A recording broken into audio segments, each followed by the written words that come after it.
lupain ko po doon sa Pilipinas po ka guys. Ay, nagka-problema. Grabe, Jesus. Wag ka muna magtanim-tanim dyan kasi may problema pa yan sa sa government at saka kung saan talaga dapat ang para sa iyo diyan, kung saan ka kasi baka magtanim-tanim ka diyan tapos ma-move.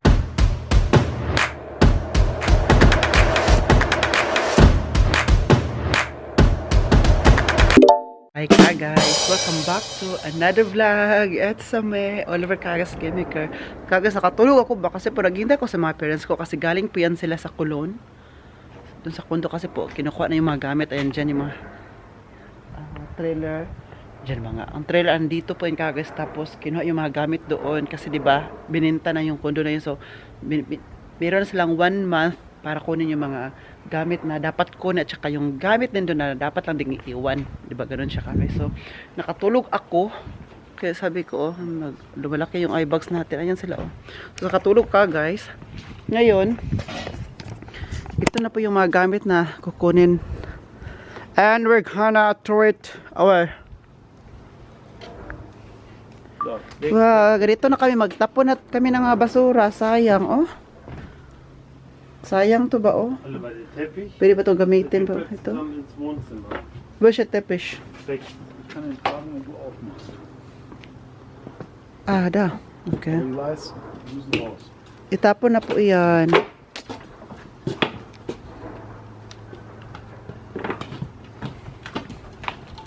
So, gib mal her.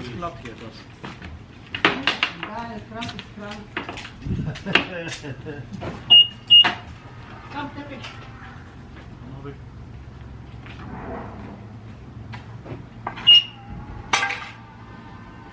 Carpet.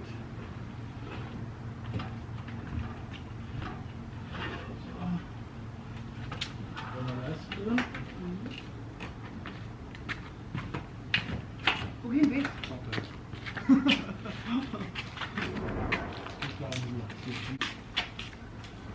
Was? Wo denn hier? Im Keller? Da. Komm, geh mal erst. Welche Keller? Das kommt der wieder. Wieder ausfahren.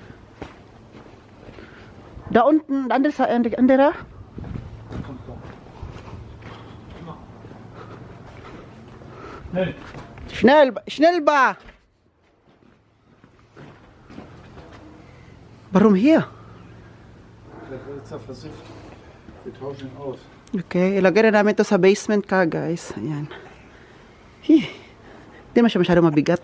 Hindi siya masyadong mabigat, pero kailangan lang ng 2 tao kasi po mahaba. Mahaba kasi po, kaya kailangan ng 2 tao. So, next one is... What is the next one? Den Tisch da. Boah, Erstmal das weg. bist du sicher? Nein. My God. So, ilagay ko ang camera doon kasi ang kukunin doon namin is yung mabigat na table of contents. Table of contents. Tapos kahoy kasi yun siya, kahoy.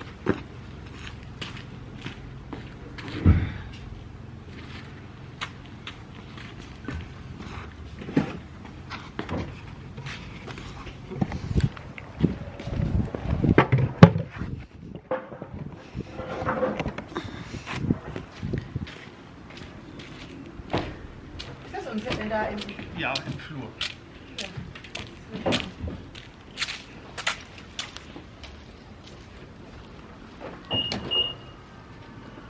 Das ist auch recht hier, Lisa. 2. Das brauchen wir Ja, gleich. nachher, ja. Brauchen wir.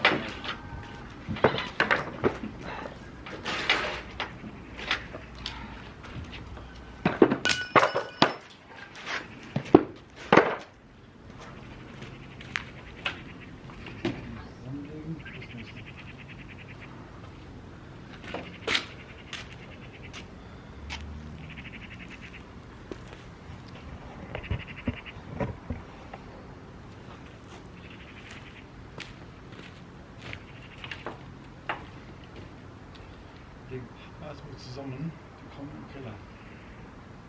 Ist er hier? Die legen wir zusammen an. Ja, zum Schutz, die können ja nicht mehr.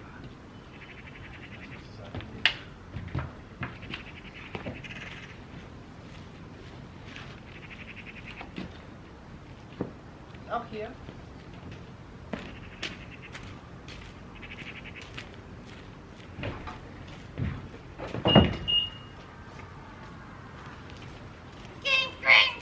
Mach mal, dass er ständig auf und zu geht. Ui. Da im Auto. Ja, was soll ich denn da machen? Tür aufmachen. Einfach eine Tür aufmachen. Oder Heckklappe aufmachen. Dann geht sofort auf. Braucht mir keiner. Muss alles selber machen, wie es raus.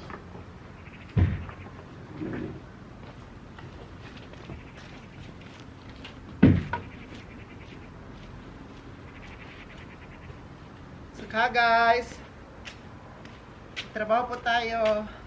Tulungan natin yung mga parents natin. We're going to help our parents because I'm a good son.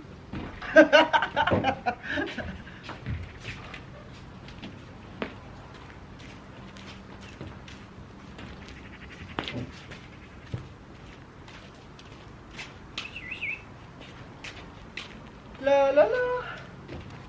Bart, geh noch hier ein. Wann hast du viele Benziner? Damit nichts scheuert. Überall zwischengeklemmt. Nicht, dass die Röhre kaputt geht. So? Kaputt ist kaputt, you know? Ja, dann ist es spät. Kaputt ist kaputt, kauf neu, das war's. Die gehen weg.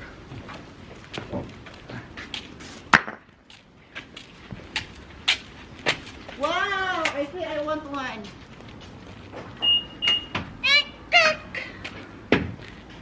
Ay, yan ka guys, oh. Madaming laman, no? Yeah, ang pinakamabigat. Ito na. This is it. Hier, oh, What is that? das ist für dich. What's that? Ist das ein Tisch? Ein Stuhl? Schläger, ja, ist das schön. Das hat noch viel. Wo hast du das gehabt? Hey, jetzt holt das Ding. Wo hast du das gehabt? Hä? Damals? Das war ein bisschen kleiner Hof im Keller. Asht. Guys, tignan niyo po, oh. Ganda ng upuan. Cute.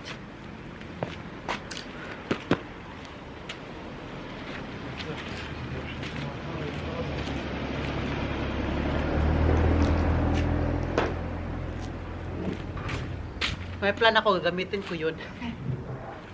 Come here. Jetzt raus. Vorsicht, dass es da nicht gegenkommt. So, gerade ziehen. So, jetzt.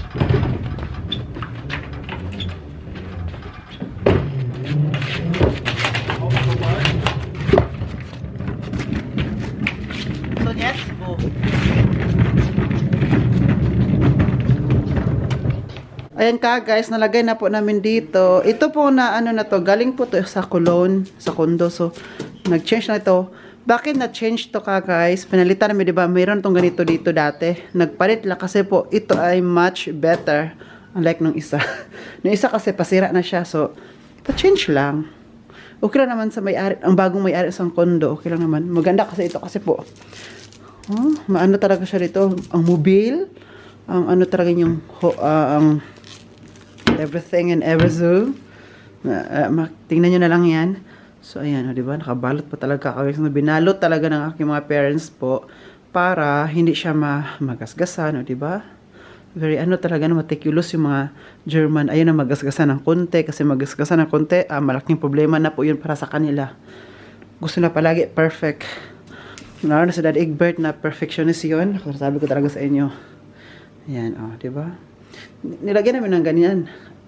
Mga free wheels. Ha? Free wheels? Para po mas mabilis siyang ilagay dito. Kasi super bigat niyang kagas. Ilang kilo kaya ito. Grabe. Kagas, karating lang po namin ni Andy. Gabi na po ito. Alas 6 na po ng gabi. So, pakainin ko lang po siya. Kailan siya, gutom na gutom niya siya kagas ba? Kasi kanina, di ba sa lunchtime or noon, ay ano siya kumain. Kasi po, pinakain na namin siya ng breakfast, tapos nilakad ko siya ng noon, tapos gutom yan siya. I mean, hindi siya gutom, pero kasi kailangan yung aso 2 beses sa isang araw, di ba? Kasi kung hindi naman yung tao na breakfast, lunch, at saka dinner, masama po yun sa kanila. Okay, gutom yan siya ngayon. Wala, baka ng pagkain. Meron pa isa. Di ba oh. Nagbili pala ng bagong, ano si Dad? Ano ba ito? Nandito ito sa loob ng bahay. Bumili pala ng bago si, ano, si Dad Egbert. Akala ko ubos na siya. Yung pagkain niya. Love na love ka talaga namin ba? Alam mo, ang mahal ng pagkain mo, pero sige lang. Oh, mahal ito ka guys. Ito lang ha.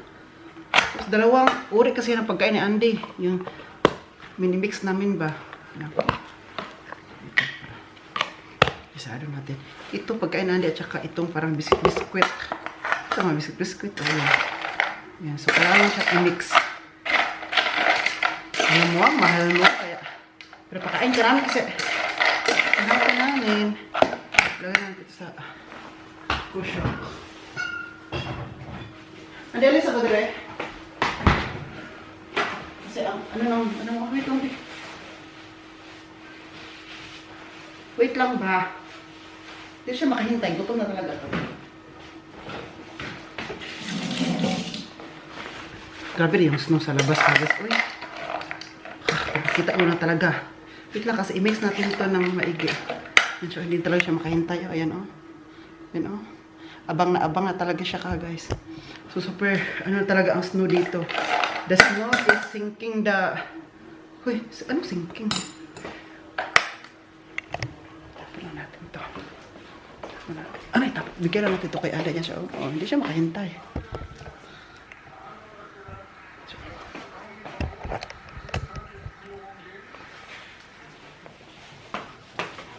This is that. Yeah. Ada. Yeah.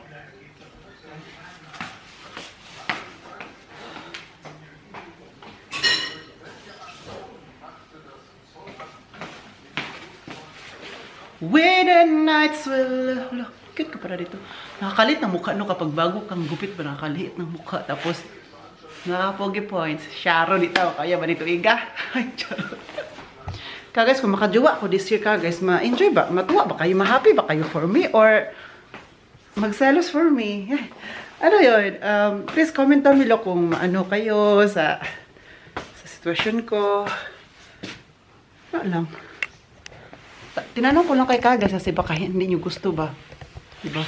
So, mag-rest na po muna ako ha. Stay tuned lang muna kayo. Lagay ko lang yung ano doon, itong jacket. Tapos, gusto ko mag-rest. Maligo tayo kasi po hindi pa ako nakaligo this day. Maliligo po tayo. Maliligo man ako, ding. Alis ka muna, be. Alis ka muna, be. Do you want to say hi to ka, guys? Look, guys, si Andy ba? Ang talino. Nakahiga siya dito, ha? Nakahiga siya. Tapos tingnan niya ako kung anong gagawin ko. So, nagdala ako ng camera kasi i-prepare ko dito. Ngayon, pag on ko lang para sa camera, hindi pa ako nagsalita noon. Pumunta na siya dito. Ang talino niya kasi alam niya nagba-vlog tayo. Wow! Talino mo talaga, oy. Bakit matalino ka? Bakit matalino ka ba? Bakit? And why? And why not? Why ba? Why? Why? Alam sabi kayo, maligo ko. Ay, maligo ko. Andi, please lang, please. Huwag mo muna akong disturbuhin kasi po lagyan natin siya ng ganito. Alis ka muna ba? Maglagay ako kasi maligo ko. So, malis talaga siya. Shhh! Ilabas natin muna sa Andy kasi maligo man ako. So, yung ano natin, ibaba natin ang camera. Kasi hindi nyo ako makita. Yung ito, oh. Ito kasi hindi siya dapat basain. Kasi mabasa yung sugat. Sugat niya. Mas okay pa to ito na sugatan ka guys no kaysa ang puso ang magusugatan kasi kapag puso ang masugatan no all over na sabi ko talaga sa over my dead body. Lahat talaga ay mag-functioning. Kapag ang puso ang masugatan ka guys, lalo na kapag sa mga pagmamahal na yan, diretso yan sa brain kasi yung puso at saka brain kasi magkarugto yan siya. Tapos kapag masaktan yung puso na yan, diretso sa brain, yung mga nervous system din, mga veins, mga nerves. Wala na siya, manghihina tayo. Kahit wala na tayong ginagawa, manghihina tayo. Wala nang ganang kumain. Ito. Wala nang ganang maglabas-labas, makipag-mingle-mingle sa mga friends. Kasi nga, ano naman tayo, na ano na tayo sa nasaktan ng puso natin. Kaya, sabi nga nila, ingatan ang puso. Dapat ingatan mo yung puso mo, ha? Sabi ko talaga sa inyo, guys. Pero una-una, ingatan ang health. Sabi niyo sa akin, di ba? Yung sabi mo, oh, sige Oliver, kahit yung sa minsan ka lang mag-vlog, for as long as ingatan mo lang yung health mo. Hala, ubos na pala to. Tingnan niyo, ha? Tingnan niyo, oh. Tatapon na to. So, before siya itapon, at least may kunti pa siya. Pero at least, meron pa kami doong isa. Yun naman ang ubusin ko.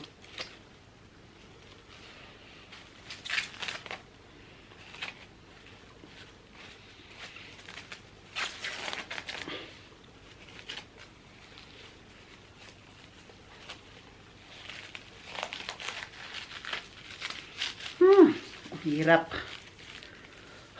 Excited na ako na maoperahan na to. Excited na ako na maoperahan to kasi po, para hindi na ako ganito. At least kapag maoperahan na yon, ma-okay na yung sugat. Maghilom na siya. Hindi natin ganito. Hindi natin maglagay-lagay pa dyan ng plaster ba dyan. Sabi ko talaga dito, guys. So, nakakatruma, no?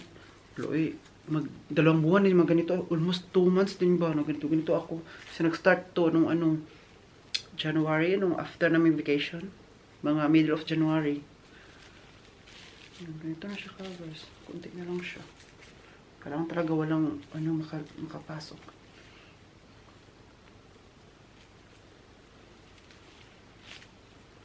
Ayan. Pero bukas, papalitan siguro to. Bukas ng ng plaster. Kapag iniisip ko to, guys, na manghihina ako. Para akong nawala sarili, like hindi na nawala sarili no, like kapag iniisip ko to, para ako ma-stress, para ako ma-anxiety. Kaya hindi ko talaga siya iniisip, pero ngayon kasi iniisip ko siya kasi po binabalutan ko siya, di ba? Pero kapag hindi ko yan binabalutan, parang yung araw ko ay walang ganito. Pero kapag ngayon ini-entertain ko siya, kasi binabalutan man natin, yung nagbalik sa akin. Anyway, before po ako maligo, meron akong share sa inyo. Kasi yung lupain ko po doon sa... Wow, lupain. Sabi ko talaga sa lupain na yan. Alam mo talaga, ang dami at laki. Yung lupain ko po doon sa Pilipinas po guys. Ay, nagka-problema. Grabe, Jesus. Ito yung mga lupain ko na ipundar, na invest nung bago pala ako sa Germany. Like, 2 years pala ako sa Germany na ipundar ko to. Kasi di ba, yung tours ako sa Germany, di ba, pagdating ko sa Germany, alam niyo na yung kwento ko, pagdating sa Germany, nag-aral ako, di ba, nag-Ausbildung yung apprenticeship, nag-aral, at the same time, nag-working. So, hindi yung sahod ang natatanggap ko. Allowance po iyon, galing sa company. So, yung allowance na yun guys, super tipid ako dati guys. Hindi ako, nakita nyo ko dati, hindi ako makabili ng mga kung magaganda gamit, yung ko, wala talaga, like, kasi super tipid yun, kasi kunti lang talaga din yun guys. And, pagkatapos nun, sinisave ko siya kasi sabi ko, hello, wala, dati kasi, dati wala akong, ang inisip ko dati, baka hindi ako matagalan dito sa Germany, baka after ilang years dito, alis na ako dito kasi hindi na ako kailangan. At the same time, palagi tayo nag-extend ng visa, bigyan ako ng 3 months na visa, bigyan ako 1 year, minsan 1 month lang, kaya, ko talaga, kaya sabi ko mag-save talaga ako kasi para kapag babalik ako ng Pilipinas or paalisin ako sa Germany, at least may fallback ako kasi pag wala, back to zero talaga ako doon. Mag-apply naman ng trabaho and everything. So sabi ko, kailangan ko magtipid ngayon at i-invest ko itong pera na to ng lupa doon. Kasi kapag ayoko magtrabaho doon, gusto ko na lang magnegosyo or at least meron akong farm para sa akin at doon ko lang i-rolling ang pera ko. So dapat may lupa at saka at the same time may mga tanim na rubber tree kasi yun palaging mabenta sa amin, rubber tree, niyog at saka durian, mabibenta yan doon sa amin at mahal. So sabi ko, kailangan may fallback ako dati. Yun yung palagi ang focus ko, may goal ako dati, kaya hindi ako masyadong bumibili ng ganito at ganyan. Wala, grabe. Kahit gusto kong bumili, wala, tinitipid ko yung sarili ko dati. Kasi nga, yun lang yung iniisip ko dati kasi walang kasiguraduhan dati kasi wala akong German visa before. Like, lang yun, like mga Ausbildung visa lang yung kagay. So, walang residence or permanent permit, wala yun. So, anytime, pag matapos na yung ko visa, pwede akong paalisin. At palagi ako dati extend at ang mahal man mag-extend. Every extend, 100 euro, minsan 120 euro. Every extend yun kagay sa sir. Sabi ko sa inyo kagay, so ang mahal, magkano ni 100 plus? Yung magkano yung pera ko before? Kunti lang yung pera ko na natanggap allowance monthly. So sabi ko, kailangan may fallback ako. So ang fallback ko, itong investment. So nagka-problema po siya ngayon. Last year pa to nagka-problema ka guys. So, yung dalawang lupain ko, hindi siya, lote siya. Nabili ko siya. May nabili akong lupa kasi doon sa amin na nahati lang siya because of the road. National road. Yung road ba? Yung national road. Oo. So, daanan na masakyan. Nahati siya. So yung lupa ko, meron akong lupa dito. At saka, nahati lang siya. Hindi siya na straight. Kasi po, ang dito ay daanan siya na masakyan. So, hindi siya dapat tamnan. At saka, diba, kasi national road.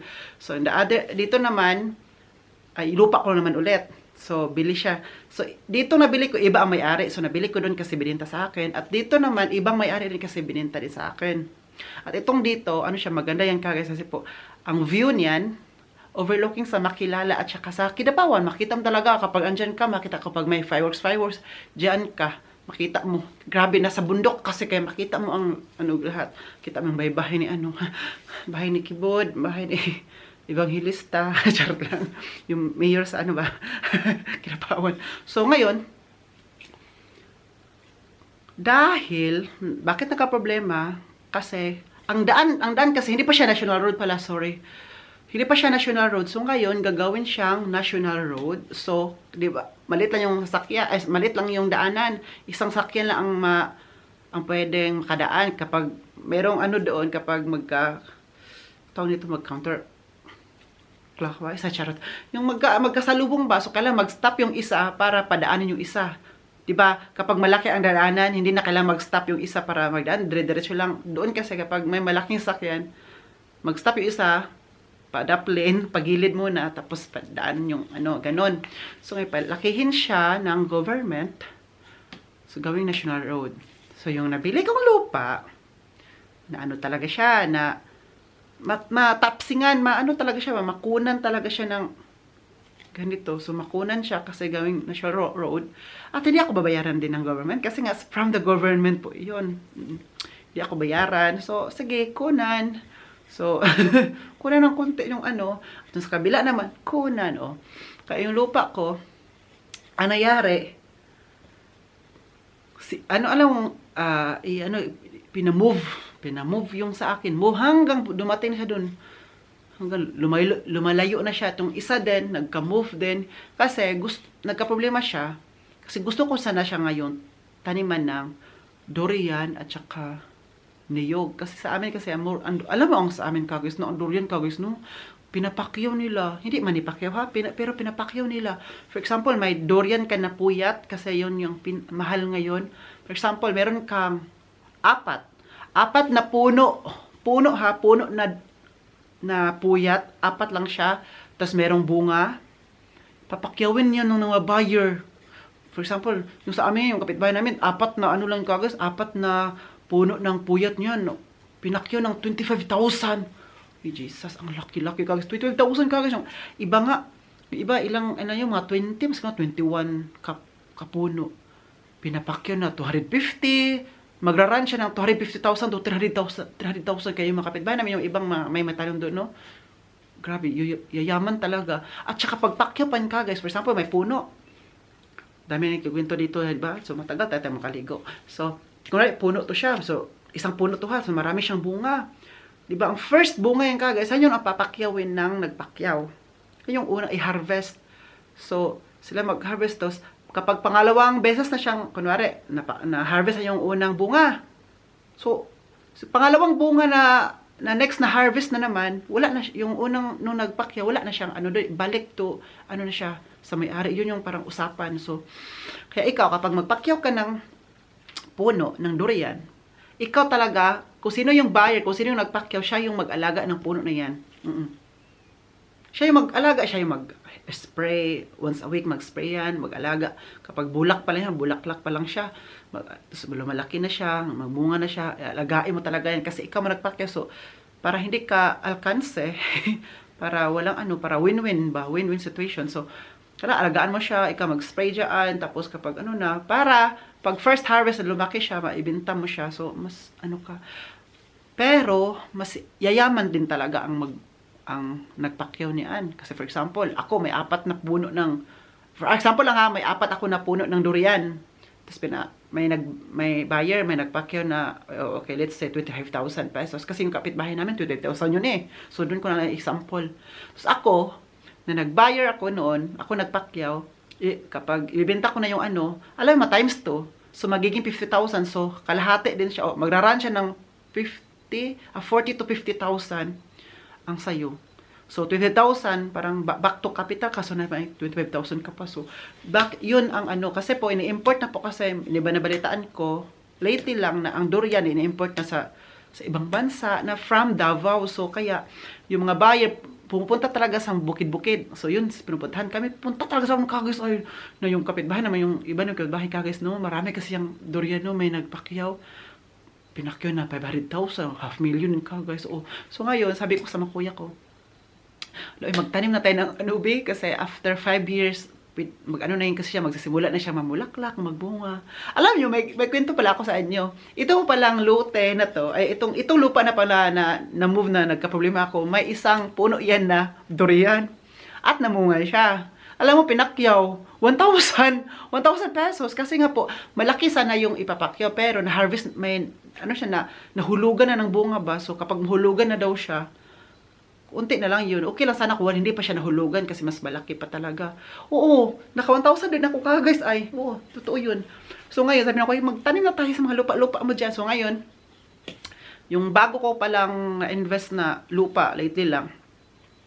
So, yung kuya, yung asawa ng ate ko, pinatanim. So, sige, magtanim tayo dyan ng 25 na ano, kasi ang tanim lang doon kasi, ay ano pa, niyog lang. So, sabi ni kuya, yung asawa ng ate ko, pwede natin yung tamnan ng durian.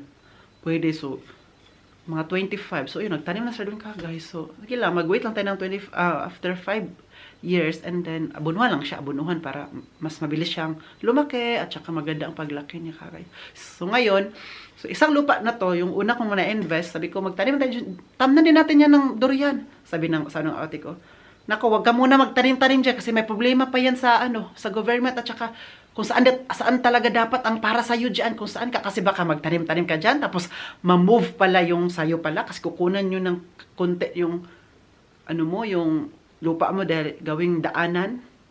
Para sa akin okay lang naman kasi for safety for everyone naman talaga ang maka-benefits, 'di ba? Yung daanan for everyone, sa akin okay lang yan. Kasi ay lupa lang yan, and kailangan ng safety ang mga people sa atin.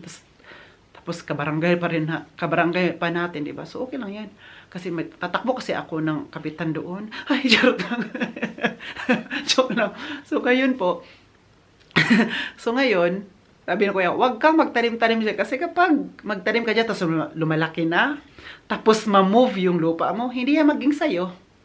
Kasi po, kasi for example, ma-finalize na, o ito talaga yung lupa mo. Tapos hindi yung nakasali yung durian na itanim mo. Kawawa ka. Doon ka na lang magtanim ng durian doon sa may title na talaga na name mo na hindi na i-move. So ngayon doon kami nagtanim. So nagtanim kami ng puyat. Alam mo kano ang seedling ng puyat doon ka guys? I think 45 or 50. Mga 40, 45, 50, mga 40 to 50 ang isang malaki na yun. Tapos yung si Kuya Randy kasi si Kuya, yung asawa ni ate, at saka kasama yung trabaho sa Dolly Stanfelco, mag-best friend yan sila. So, sila yung palaging gumagawa sa farm ko. And then, I trusted my kuya, yung asawa ng ate ko, no? Sabi ko, kuya, I trusted you para kasi ito namang natin, yung kita natin yan, para naman to sa atin. Hindi naman ako kuripot sa inyo. Pagdating sa pamilya, hindi kasi ako kuripot, diba? So, I trusted you. So, kailangan gawin natin mabuti to para sa atin din lahat, at saka para sa mga, sabi ko sa kanya, so, yun ang palagi ko sinasabi sa kanila, kasi pag may ako dyan, may mga blessings, nag-share naman ako. Kaya kailangan talaga para sa akin lang to, ako lang to, dapat talaga alagaan mo din yung mga nagbabantay or nag-alaga sa lupa mo, kasi kapag alagaan mo sila, alagaan din nila yung sayo, di ba? Tapos nagbibigay, hindi ako kapag sige, 50-50, hati tayo dyan. For example, may kita dyan na 5,000, tag 2,500 tayo. Alam mo yun? Para ano lang ba, kasi kami ng pamilya lang na din kami, di ba?